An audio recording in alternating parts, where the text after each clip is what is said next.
దాని ఆ పరంగా మనం పోవచ్చు. Okay okay. విజయారే గారు గుడ్ మార్నింగ్. ఏంటి సార్ ఎట్లా చూస్తారు? యూరియా కొరత ఏర్పడుతోంది, మరి గతంలో ఇట్లాంటి కొరత లేదు, కాంగ్రెస్ బీజేపీ మధ్యలో ఇష్యూ అవుతుంది, మరి తెలంగాణ రైతులు ఇబ్బంది పడుతున్నట్టు స్పష్టం అవుతాయి. At the same time DK Aruna గారు మరి మొన్న బీఆర్ఎస్ పార్టీ నుంచి మాజీ ఎమ్మెల్యే గువ్వల బాలరాజు పార్టీలో జాయిన్ కావడం కావచ్చు, మరికొంతమంది కూడా జాయిన్ అవుతున్నారని చెప్పి బీఆర్ఎస్కి సంబంధించిన ఎమ్మెల్యేలు అని జాయిన్ అవుతున్నారని బీజేపీ రాష్ట్ర అధ్యక్షుడు చెప్పడం కావచ్చు.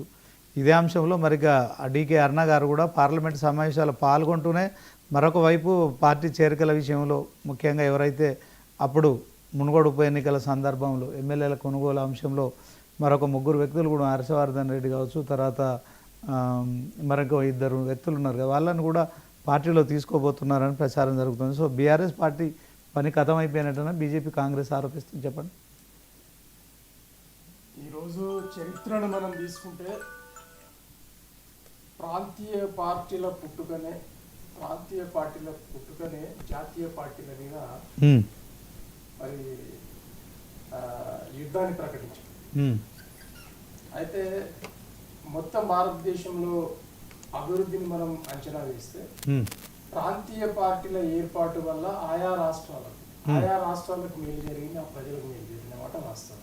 ఎందుకనంటే ఈ నియంతృత్వ పాలనలో ఈరోజు కాంగ్రెస్ పార్టీ చేసినటువంటి తప్పిదాలనే మళ్ళీ భారతీయ జనతా పార్టీ చేస్తూ పోతుంది.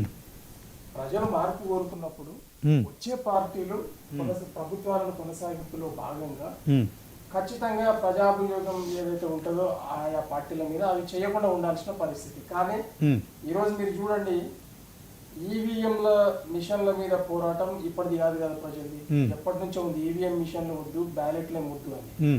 ఎందుకంటే ట్యాంపరింగ్ చేసే వెసులుబాటు ఖచ్చితంగా ఈ ఇన్స్ట్రుమెంట్లలో ఉంది అనేది ప్రపంచవ్యాప్తంగా నిరూపణ జరిగింది. దీన్ని కాదనలేని సత్యం. అయితే పెద్దలు చెప్పే మాట కూడా వాస్తవమే సార్. ఇంత పెద్ద ప్రజాస్వామ్యంలో ఎన్నికల నిర్వహణ అనేది చాలా కష్టతరమైందనే మాట వాస్తవం, దాన్ని ఒప్పుకుందాం. బట్ ఈడ ప్రాబ్లం ఏమైతుంది అని అంటే, ఏదైతే పడిరాని పార్టీలు ఉన్నాయో ఆయా రాష్ట్రాలలో, ఆ పార్టీలను ఖచ్చితంగా ఓడగొట్టే ఏకైక ఏది ఇన్స్ట్రుమెంట్ ఏదైనా ఉన్నదంటే ఈవీఎం విషయంలో. మొన్న మీరు చూడండి, ఒక గట్టి చరిత్ర కలిగినటువంటి బీజు జనతా మొన్న ఓడిపోయింది, చూశారు కదా. అట్లనే గట్టి చరిత్ర కలిగినటువంటి మీరు ఏం చెప్పదలుచుకున్నారు? ఈవీఎం ట్యాంపరింగ్ అవుతున్నాయి, దాని నుంచి బ్యాలెట్ పెట్టాలంటారు. ఓకే, ఒక్క నిమిషం.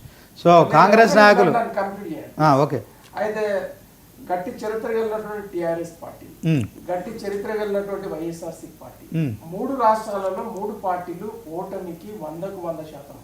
అంటే మళ్ళీ అంటారేమో, గెలిచినప్పుడేమో ఈవీఎం మిషన్లు మంచి, కానీ ఓడిపోయినప్పుడు చెడ్డే అని అంటుండొచ్చు. అట్లా కాదు.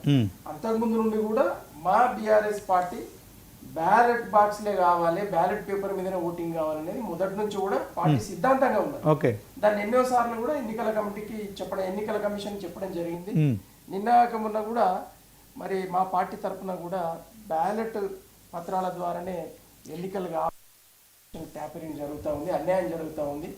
పడిరాని వ్యక్తులను, అంటే పడిరాని పార్టీలను ఖచ్చితంగా తుదముట్టించే క్రమంలో కేంద్రంలో ఈ పార్టీ ఉన్నా ఆ పార్టీ ఉన్నా మాకు వచ్చేది నష్టం లేదు, కానీ మమ్మల్ని ఖతం చేయాలనే ఉద్దేశంతో ఇవన్నీ జరుగుతూ ఉన్నాయి, కుట్రలు కుతంత్రాలు.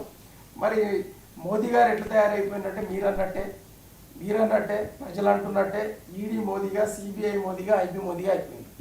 ఎవరైతే పడిరాని పార్టీల అధిష్టానాలను వాటిని అడ్డం పెట్టేసేసి బ్లాక్ మెయిల్ పాలిటిక్స్ పాల్పడుతూ ఈరోజు ప్రజాస్వామ్యాన్ని నిర్వీర్యం చేస్తూ ఉన్నారు. ఇది వాస్తవము. కానీ దక్షిణాదిలో ఈరోజు మీరు చూడండి, మనకు ఆంధ్రప్రదేశ్ పునర్విభజన చట్టం కింద మరి మనకు ఈ స్థానాలను, ఏది అసెంబ్లీ స్థానాలను పెంచేది ఉండే, పార్లమెంట్ స్థానాలను పెంచేది ఉండే, దానికి డీలిమిటేషన్ కి సంబంధం లేదు. అయినా కూడా ఈ రోజు వరకు దానికి పర్మిషన్ ఇవ్వకుండా తాత్సారం ఎవరు చేస్తా ఉన్నారు? కేంద్ర ప్రభుత్వంలో ఉన్నట్టు భారతీయ జనతా పార్టీ చేస్తా ఉంది. అది పర్మిటెడ్, చట్టమే చేసిండు. కానీ ఇప్పటిదాకా ఆ అసెంబ్లీలను పెంచడం లేదు. ఎందుకు అంటే డీలిమిటేషన్ అయిన తర్వాత మరి అక్కడ ఉత్తర భారతదేశంలో జనాభా ఎక్కువ. ఆనాడు ఇందిరాగాంధీ అంటే కాంగ్రెస్ పార్టీ ప్రభుత్వం చేసినటువంటి ఏదైతే కుటుంబ నియంత్రణ పద్ధతి ఉందో అది దక్షిణాది రాష్ట్రాల్లో కుటుంబ నియంత్రణ పాటించినాయి. ఈ రోజు జనాభా రీత్యా చేస్తే మనకు స్థానాలు తగ్గుతాయి. కాబట్టి ఇది విచిత్రమైన పరిస్థితి. కాబట్టి ఖచ్చితంగా తెలుగు రాష్ట్రాలు ఏకమై దక్షిణాది రాష్ట్రాలు ఏకమై మాకు ఖచ్చితంగా జనాభా ప్రాతిపదికన కాకుండా రాష్ట్రాల ప్రాతిపదికన యూనిట్గా మాకు పెంచాలనే దాన్ని మాత్రం యుద్ధం చేయాల్సిన పరిస్థితి ఈ రోజు ఏర్పాటైంది. రైట్, ఒక నిమిషం అండి. ఈ రోజు ఈవీఎం మిషన్ల తయారీ కేంద్రాలు ఏవైతే ఉన్నాయో సంస్థలు, ఇది వాస్తవం.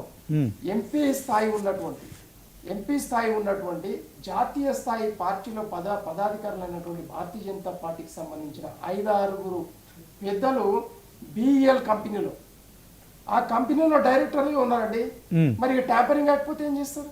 అంటే ఆ తయారీ కేంద్రంలోనే భారతీయ జనతా పార్టీకి సంబంధించినటువంటి మహామేధావులు ఉన్నతమైన స్థానంలో ఉన్న వాళ్ళు డైరెక్టర్లుగా ఉన్నారు. సాక్ష్యం కదా. ఓకే, ఒక నిమిషం విజయారే గారు, మరి శివ